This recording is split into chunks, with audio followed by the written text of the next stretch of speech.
네, 이번 시간에는 현대 행정의 주요 과제와 쟁점 중 시장 실패와 정부 실패에 대한 내용을 보도록 하겠습니다. 제 책 25쪽입니다. 시장 실패와 정부 실패에 대한 내용은 사실 이걸 주관식으로 시장 실패와 정부 실패에 관해서 논하시오 이런 문제는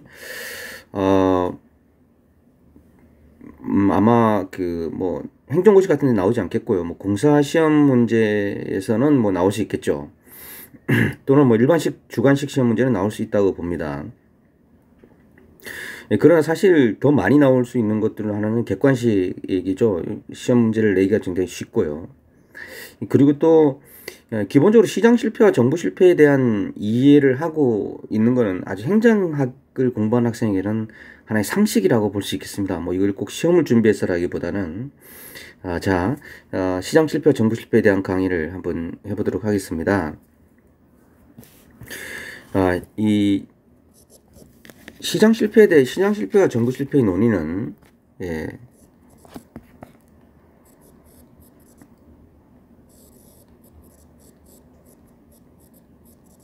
시장 실패와 정부 실패의 논의는 이 행정의 주요 정점에서 이 정부가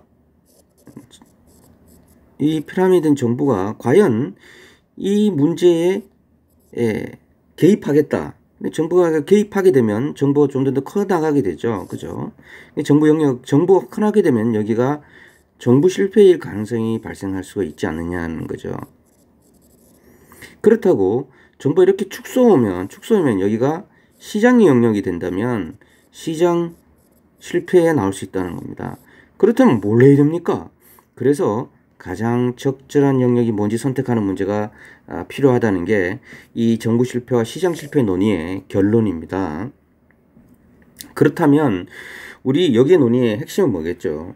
정부가 개입하게 되는 일단 정부가 확정해서 이 시장 영역에 개입하게 되는 정부 개입의 논리가 뭐며 다시 정부 실패. 그럼 정부 실패의 원인은 어디에 있는지를 아는 게 핵심적인 내용이 될 겁니다. 자, 우선 의의에서는 이런 논의들은 최근에 왜 많이 논의되느냐면 신자유주의가 어떤가? 작은 정부를 추구합니다. 그리고 신공공관리론도 그렇죠.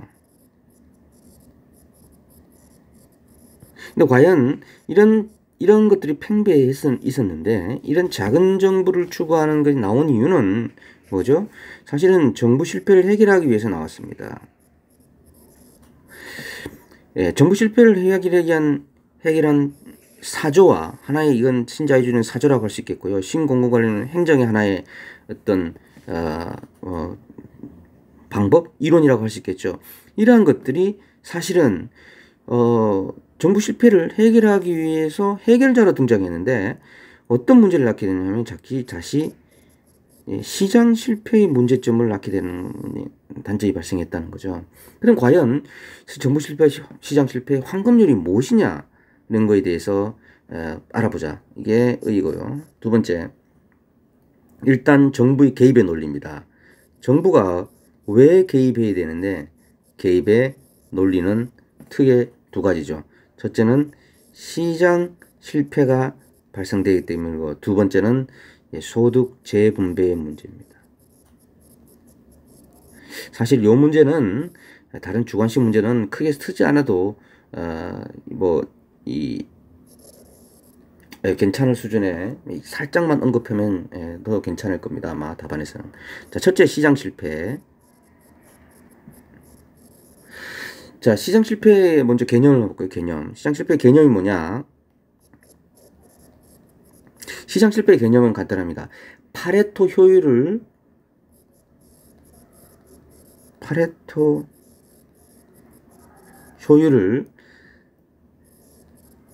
달성할 수 없는 상태를 얘기하거든요. 시장에서의 자원 배분이 기본적으로 우리는 시장에서 가격에 의한 자원 배분을 합니다. 이런 시장에서 자원 배분이 파레토 효율을 달성할 수 없는 상태라는데, 그러면 교수님 파레토 효율이 뭡니까? 예, 예, 우리 파레토 효율을 영어로 파레토 이피션시라 그러죠. 파레토 효율이 뭔지 한번 봅시다. 제가 설명을 드릴게요. 아주 그냥 간단하게 합시다. 우리 미시경제학의 우리 경제학은 미시와 이 경제학 학생도 있겠지만 미시와 거시로 나눠지죠, 그죠? 미시경제학은 뭐죠? 예, 기업가가 효율적인 최적의 생산을 할 수 있도록 하는 거죠. 물론 소비자도 그렇고요. 소비자도 소비자 선택, 최적의 선택을 하도록 하는 겁니다. 이들이 최적 선택한 결론이 뭡니까? 결론은 파레토 효율을 달성하는 겁니다. 결국은 다양한 수천만 명의 기업가들, 수천만 명, 수억만 명의 소비자들이 최적 선택을 하는 것이 결국은 시장 전체적으로 가장 효율적인 파레토 효율을 달성할 수 있도록 하는 게 미시경제학의 결론입니다. 결국 개별 소비자와 개별 기업가들의 선택이 시장 전체적으로 파레토 효율을 배분한다는 게 하도록 한다는 걸 증명하는 게 미시경제학의 결론이거든요. 그래서 요즘 미시경제학 책을 펴보면 기업과 소비자의 선택이 나오고요. 파레토 효율이 맨 마지막 장에 나옵니다. 거시경제학이 뭐냐면 거시경제학은 국가경제입니다. 국가경제는 특히 해결해야 되는 게 뭐죠? 지금처럼 실업과 인플레이션이죠. 이걸 해결하는 게 주요 타겟의 문제입니다. 그래서 국가경제는 어떻게 투자와 이자율, 통화량 이런 것들 조정을 통해서 실업과 인플레이션을 잡는 게 기본적인 국가 거시경제의 학습이라고 봅니다. 우리 미시경제학의 결론은 파레토 효율이 뭐냐면 이런 거라고 보면 됩니다. 여러분들에게 내가 우리 이 수업을 듣는 45명에게 여기 60개의 이 중에는 사과도 있고 배도 있고 귤이 있습니다.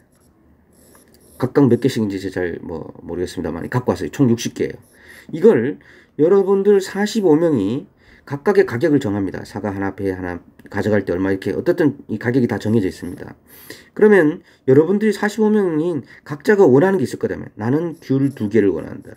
그러면 그만큼 페이먼트를 해야 되겠죠. 돈을 내고. 그 다음에 나는 사과 하나를 원한다. 나는 배 하나를 원한다. 이런 식으로 해서 45명들이 자기가 원하고 사고 싶은 게 있었어요. 이게 다 들이맞아가지고 45명이 딱 만족한 상태가 됐어요. 교수님 그런 게 어디 있습니까? 있다고 가정하세요. 그냥. 딱 만족한 상태가 딱 됐어요. 이게 파레토 효율인 상태예요. 내가 지불하고 싶은 가격에 사고 싶은 물건을 사서 이게 다 만족해요. 그러면 파레토 효율을 봐주면서 파레토가 비효율적인 상태가 우리는 시장 실패가 이런 상태잖아요. 그거 어떤 게 한 사람의 자 A 거를 여기 A, B, C, D가 있다면 1번이라고 해봅시다. 45번까지 있으니까 1번, 45번 다 만족한 거예요, 여러분. 그런데 자 이 만족한 상태를 깨기 위해서는 어떻게 해요? 파레토 효율이라는 정의가 그거예요. 여기 이 상태에서 1번이 좀 기분 나쁘게 손해를 가야지 45번을 더 기분 좋게 만드는 거예요. 지금 다 만족스러우니까 더 만족스럽게 하려면 45번을. 이게 파레토 효율 개념입니다. 여러분 책에 보면 파레토 효율이란 하나의 자원 배분 상태에서 다른 어떤 사람에게 손해가 가도록 하지 않고서는 어떤 한 사람에게 이득이 되는 변화를 만들어내는 것이 불가능한 상태다라는 얘기죠. 결국은 그건 다른 말로 얘기하면 모두가 아주 만족하고 우리 사회 자원이 아주 잘 배분된 상태를 얘기하는 겁니다. 이게 안 되는 걸 우리는 시장 실패라고 얘기합니다.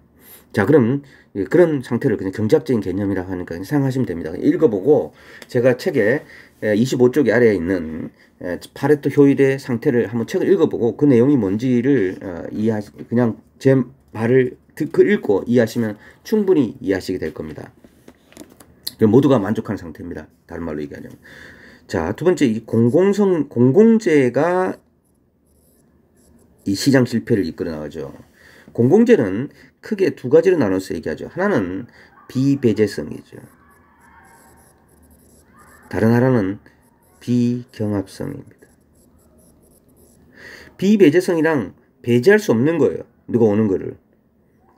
비경합성과 비경합성은 뭐죠? 내가 가도 공기처럼 내가 지금 공기를 들이마신다고 해서 여러분들이 공기 들이마시는 장애 없잖아요. 그죠? 그 비지배제성 때 공기도 마찬가지. 지금 내가 공기 못 마시도 여러분 날 배제할 수 있어요? 없죠. 이런 게 진정한 공공재가 되는 겁니다. 예컨대 여기 등대에 불빛이 있습니다. 예. 등대에 불이 막 밝혀지고 있어요. 이 등대의 불빛을 이 배는 보게 하고 이 배는 못 보게 할 수 있습니까? 없죠. 그죠? 이게 비배제성입니다. 또 하나는 이 배가 등대의 불빛을 본다고 해서 이 배한테 피해 준 게 있습니까? 없죠. 이게 비경합성입니다. 이렇게 공공재는 비배제성과 비경합성을 특징으로 하는 거죠. 자, 다시 공공재는 그 26쪽에 있는 표를 그려서 한번 봐야 되는데요. 이쪽을 배제 가능성으로 보고요. 이쪽을 경합 가능성으로 봅니다. 그죠? 그래서 다시 한번 여기 또 나눠 가지고 여기를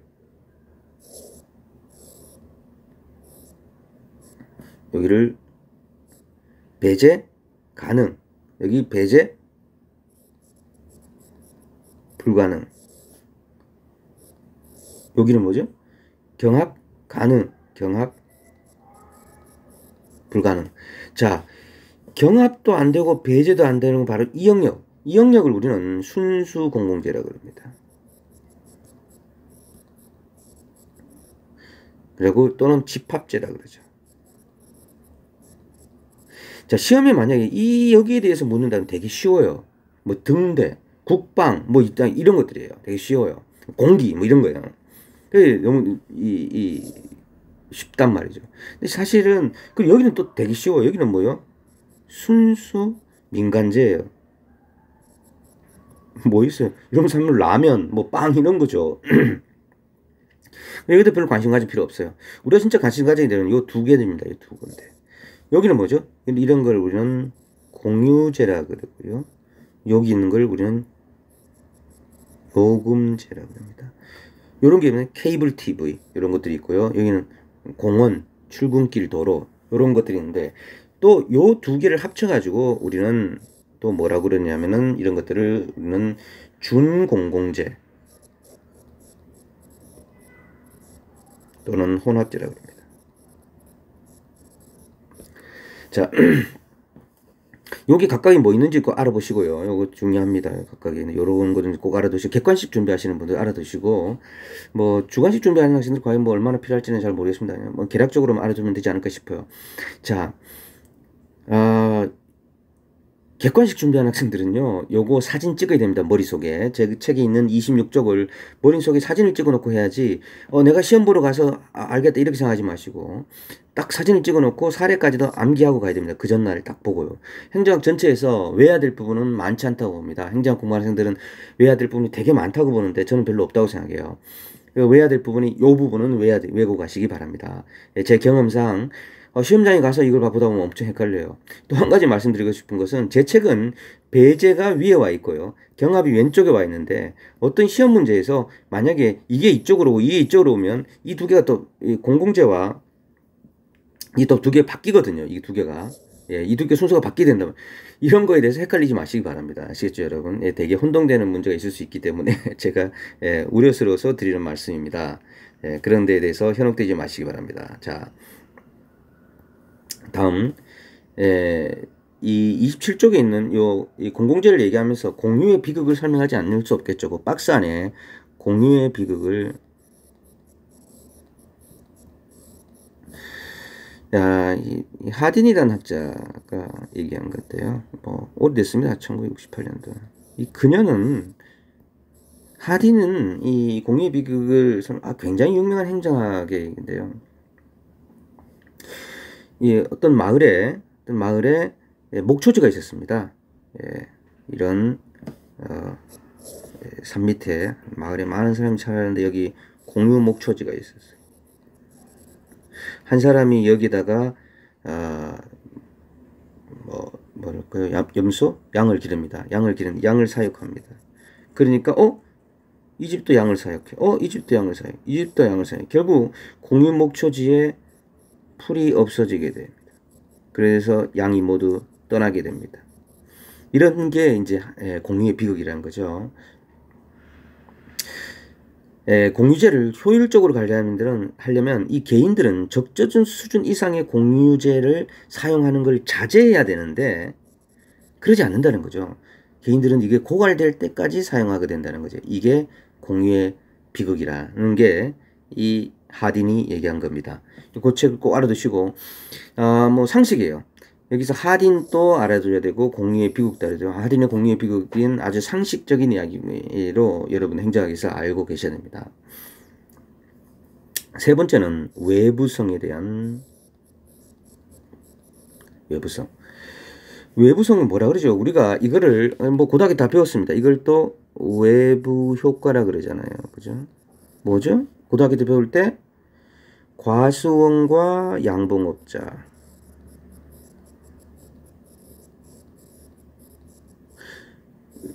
요즘은 잘 이해 못해요. 과수원이 울타리를 치잖아요. 그죠? 못 들어오게 하려고. 이 울타리를, 요즘은 뭐 철망을 쳐놨겠지만, 제가 어릴 때는 이 울타리를 사실은 이 아카시아 나무로 쳐놨어요. 아카시아 가시가 있잖아요.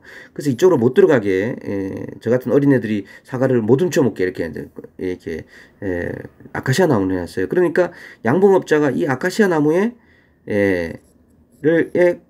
아카시아 나무에 벌이 가니까 이 벌통을 이 근처에 갖다 놓는 겁니다. 그래서 양봉업자는 돈을 들이지 않고 효과를 누리는 겁니다. 이 과수원에. 이 과수원 또 이분은 별로 또 손해를 보지 않는 거예요. 그죠? 이건 서로가 긍정적인 플러스 외부 효과를 누리는 겁니다. 그죠? 양봉업자가. 그렇죠? 또 마이너스는 뭐 있습니까? 뭐 환경오염을 하게 되죠. 여기 염색 공장이 있다. 여기서 나쁜 걸 버리는 겁니다. 이렇게. 이 물이 내려가서 여기에 양어장이 있다. 양어장 묶고 다 죽는 거예요. 이거는 마이너스 부의 외부 효과죠. 이런 게 외부성이 공공에서 발생한다는 거죠. 따라서 그래서 어떻게 되겠어요? 이 외부성의 핵심은 외부성을 어떻게 해요? 우리 관료들은 이거를 내부화시키는 작업을 해야 된다는 거죠. 어떻게? 흡연, 난폭운전, 환경오염 이거는 부의 외부 효과이죠. 부의 효과, 마이너스 외부 효과는 여기는 뭐죠? 이런 경우는 세금을 부여한다든가 세금을 부여하죠. 그 다음에 어떤 회사가 공익활동, 시민교육, 공익활동, 봉사활동 한다 그러면 플러스 외부 효과 있는 경우는 장려금을 준다. 핵심은 어떻게 내부화를 잘 시키냐의 문제입니다. 네 번째. 독점입니다. 독점. 사실 독점이 시장 실패를 가져온다는 것은 현대경제학이 일단 억셉트한 거고요. 기본적으로 여러분들은 그렇게 배우면 됩니다만은 뭐 과거에 슈페트 같은 사람은 오히려 독점이 더 효율성이 있다 뭐 이렇게 얘기한 사람도 있습니다만은 어쨌든 우리는 이렇게 배워야 됩니다. 슈페트처럼 생각하면 안 되거든. 독점은 왜 독점이 시장 실패의 원인이 되냐면은 자원 배분의 비효율성이 오기 때문에 그렇다는 거죠. 무슨 말씀이냐면 우리가 이 볼펜이 여기에 볼펜이 있단 말이죠. 볼펜이 이 원가가 40원이에요. 여기에 우리가 이자를 유통 마진을 10원을 붙이고 우리 공장에서 원가가 공장에서 40원이 들고요. 공장에서 마진을 10원을 붙이고 유통 마진을 10원을 붙여가지고 소비자에게 이걸 예를 들어서 60원에 판매한다 그럽시다. 이렇게 되는 게 전반적으로 우리 사회 전반적으로 자원 배분의 효율성이 있다는 거죠. 하지만 만약에 볼펜을 만드는 게 우리밖에 없어요. 우리나라에서 볼펜 아무도 못 만들게 만들어서 법적으로. 담배처럼. 그래서 우리가 전매를 하겠단 말이에요. 볼펜을. 그럼 어떻게 했죠? 우리가 이렇게 하겠습니까? 40원에 생산해서 플러스 뭐 한 30원에 정도의 마진도 붙이고 유통 마진도 20원 붙이는 거죠. 그럼 가격이 얼마입니까? 전체가 90원에 판매되는 거죠. 이것은 기본적으로 우리 사회의 자원 배분을 비효율적으로 하고 있다는 거죠. 예, 이게 경쟁이 없는 초과 이득을 누리기 때문에 그래요. 여기서 이 두 군데에서 초과 이득을 발생하게 된 거죠. 이게 그러면 어떻게 될까요? 뭐 독점 기업을 뭐 국유화한다든지 뭐 이러한 방법들이 있겠죠. 다섯 번째, 정보의 비대칭성입니다.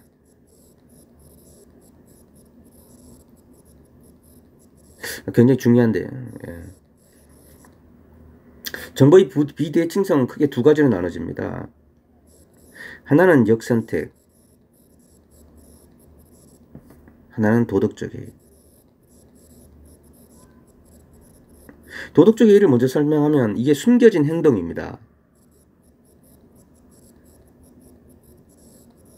여러분과 내가 정보가 비대칭적입니다. 만약에 이거를 제가 지금 여기 올리지 않고 유튜브에 올렸을 때 여러분들이 내 강의를 들었는지 안 들었는지 제가 알 수가 없어요.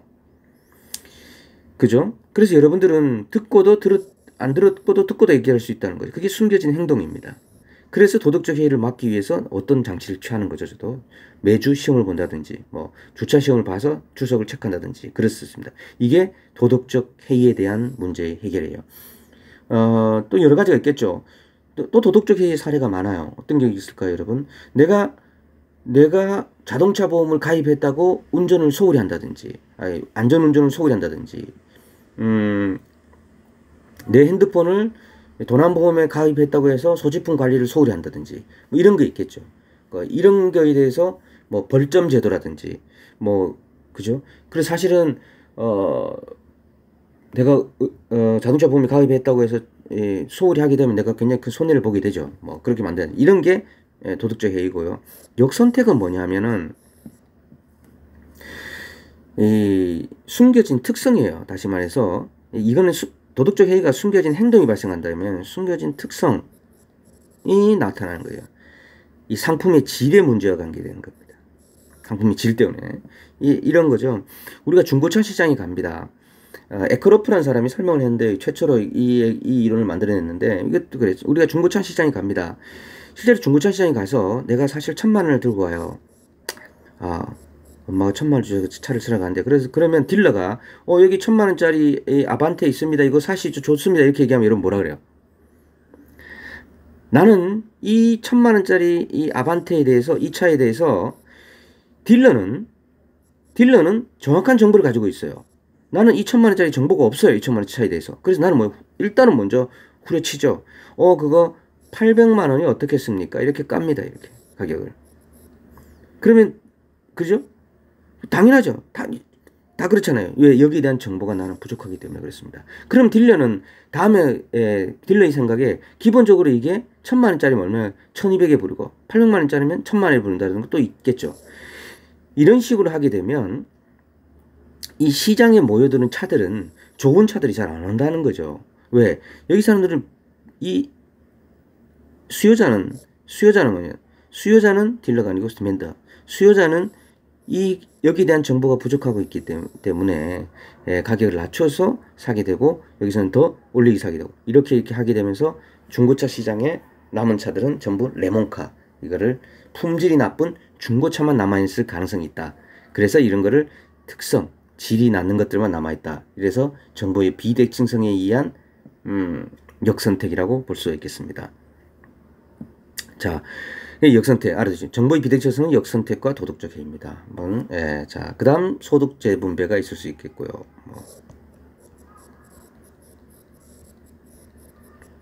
이건 크게 중요하지 않고요. 자, 넘어가 봅시다. 자, 그 다음 정부 개입의 축소의 논리. 정부의 축소의 논리. 정부 개입이 축소해야 된다. 왜? 정부 실패가 발생하기 때문에. 자, 정부 실패가 발생하는 것은 첫째, 우리가 보면 이 정부 수요의 특징, 정부 수요, 결국 정부에 대한 수요는 누구입니까? 우리 국민들의 수요는 이렇게 어떻게 돼 있어요? 정부 수요는 과다하게 요구할 가능성이 있습니다. 여러분, 정부에 요구할 때 작게 요구합니까? 과다하게 요구하는 측면이 있어요. 그 다음에 정부는 공급을 할 때는 어떻게 해죠? 정부 공급은 여러 가지 특징이 있겠죠. 정부 공급의 특징이 있습니다. 읽어보시기 바랍니다. 그래서 정말 중요한 거는 정부 실패의 원인이에요. 이 정부 실패의 원인을 제가 총 6가지로 제시해드립니다. 아주 중요합니다. 나머지는 정부 공급의 특징과 정부 수의 특징은 꼭 읽어보시기 바랍니다. 이 행정학 전반을 이해하는 데 되게 중요하고요. 주관식 공부하는 학생들은 정부 수의 특징과 공부의 특징에 대해서 좀 상세히 알아볼 필요가 있다고 봅니다. 정부 실패의 원인, 제가 제 책이 있기 때문에 너무 시간이 길어지는 것 같아서 설명하지 않고 있습니다. 첫째, 정부 수익은 첫째, 수입과 비용이 분리되는 거죠. 비용과 수입이 분리되는 거죠. 정부 수입은 뭐라는가? 세금입니다. 이거는 일반적인 행정가들이 사용하는 거예요. 그러니까 정부가 세금으로 거래드린 돈을 사용하는 거 아니에요. 여러분들이 공무원 되면 그런 말을 말해야 합니다. 돈에 꼬리표 붙어 있지 않다. 결국 들어오는 돈과 나가는 돈이 꼬리표 붙어 있잖아요. 전혀 분리되어 있습니다. 그렇기 때문에 정부 실패의 가능성이 대단히 크다. 두 번째, 내부성입니다. 내부성의 문제.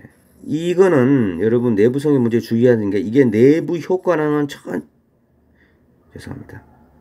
내부화. 뭐죠? 외부, 아까 배웠죠? 외부 효과를 내부화하겠다. 이거와는 전혀 다른 문제입니다, 여러분. 내부성의 문제는 전혀 다른 문제. 내부성이란 뭐냐면 우리 삼성이다. 삼성에서는 여러분들의 능력을 어떻게 측정하셨어요? 우리 삼성 냉장고를 파는 기업체에 내가 부서에 다니고 있다. 그럼 냉장고를 내가 한 달에 내가 10대를 팔고 내 친구는 20대를 팔았습니다. 그럼 내 친구가 더 성과가 높은 거잖아요. 명확하게 돼요. 그러면 우리 공공 영역에서는 이게 가능합니다. 이게 불가능하다는 거죠. 그래서 우리는 별도의 성과 측정 장치를 가지고 있습니다. 그죠? 근무 성적 평정을 합니다. 뭐 성실하냐 이런 거. 이런 별도의 내부적 기준이 있기 때문에 비효율적일 수 있다는 겁니다. 여기는 대단히 효율적이죠. 왜? 우리의 목표가 냉장고 많이 파면 되니까. 근데 우리는 과연 이런 내부 성과 측정의 기준이 정말로 일을 잘하는 기준이 되느냐는 겁니다. 그런 문제가 있겠다. 그 다음에 세 번째, 파생적 외부 효과입니다.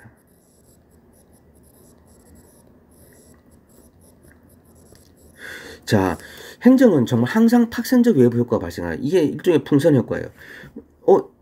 이렇게 이 정책을 실시했는데 이 정책에 대한 효과가 발생하기를 기대했는데 그게 아니라 이쪽으로 가서 이쪽 효과가 발생하는 거예요. 이쪽에는 효과가 발생하지도 않고 오히려 문제점이 발생하다는 거예요. 이런 게 행정하기는 정말 여러분들 공무원 가보면 내 말을 정말 동의할 겁니다. 그 책에 인도의 사례가 있습니다. 사례를 몇 가지 듣죠. 인도의 사례.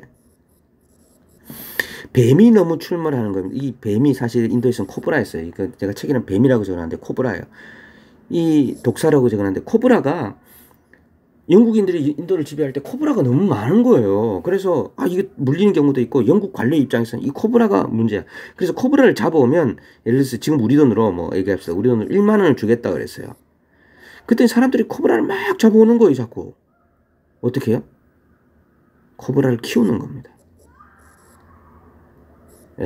코브라를 양식하는 거예요. 돈 벌려고.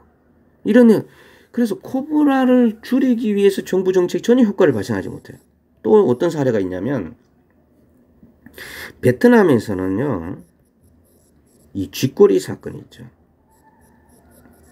쥐가 너무 출몰해가지고 이게 아마 제가 알기로는 베트남이 프랑스 식민지 시절이었 겁니다.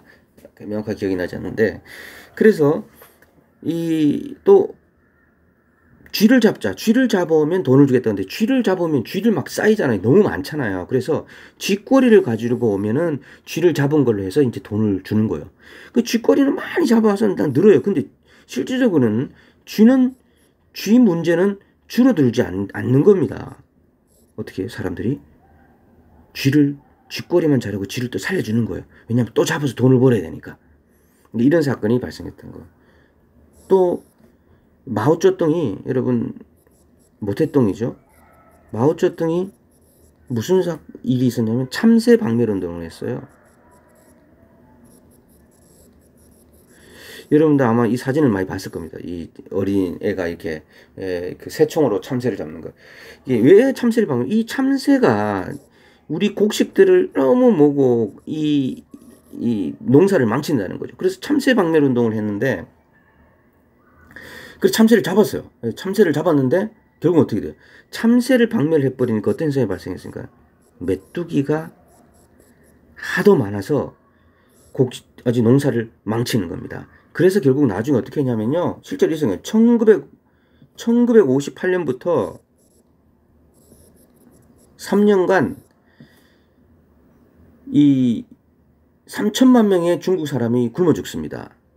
예. 그래서 마오쩌둥이 다시 어떻게 하냐면 소련으로부터 20만 마리의 참새를 수입하게 돼요. 이런 행적은 파생적 외부 효과가 있다. 네 번째, 분배적 불공평성. 분배적 불공평성이 있다.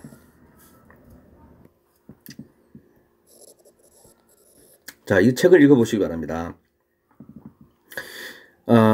사실 정부가 아무리 열심히 해도요, 시장에서는 가격에 의해서 내가 이 가격을 지불할 수 있겠다 사고 지불할 수 있겠다 팔고 하지만 정부가 분배를 결정해야 되는 거죠. 여기서는 이건 어떤 형평이라고 얘기할 수 없습니다. 뭐 재난지원금을 준다, 어느 선에서 준다, 뭐 다 기본적으로 분배적 불공평성이 발생할 수 있겠다. 다섯 번째, 지대 추구형이에요. 여기서 지대는 뭐냐면요, 그 33쪽에 각주에 나옵니다만은 원래 지대는 토지를 임대해주고 받는 돈이에요. 원래 그거예요. 토지를 임대해주고 받는 돈인데, 이게 어떻게 보면 토지를 받는 이 임대료가 사실은, 이게 일종의, 이 임대인의 입장에서는 뭐 그냥 불로소득이다. 이런 말들이, 이렇게 생각을 하다 보니 지대추구행위는 비생산적인 이윤 추구행위를 지대추구행위라 그럽니다. 어떤 게 있겠어요, 여러분? 로비. 정부의 로비를 통해서 어떤 이권을 얻는다. 이런 것들이 있습니다. 이런 것들도 자원배분의 비효율성을 가져오는 거죠. 여섯 번째, X 비효율성. 이게 시험 문제에 제일 많이 나옵니다. X 비효율성이. X 비효율성은요, 간단히 말하면 관리상의 비효율성이에요. 왜? 우리 정부 관료제는 거대한 관료제잖아요. 이 거대한 관료제이기 때문에 관리상의 비효율성으로 나올 수 있다. 이게 이 X 비효율성이 먼저 2014년 국가직 7급에도 나왔고요. 2016년도 국가직 9급에도 나왔고 한 2번 정도 나왔습니다. 이거는 뭐죠? 시장 실패 이유가 아니라 뭐죠? 정부 실패 이유다. 관리상의 비효율성, X 비효율성이다 그런다. 자, 시장 실패와 정부 실패의 강의는 이 정도로 마치겠습니다. 이 책을 한번 읽어보면 좀 더 이해가 갈 겁니다. 네, 이상입니다.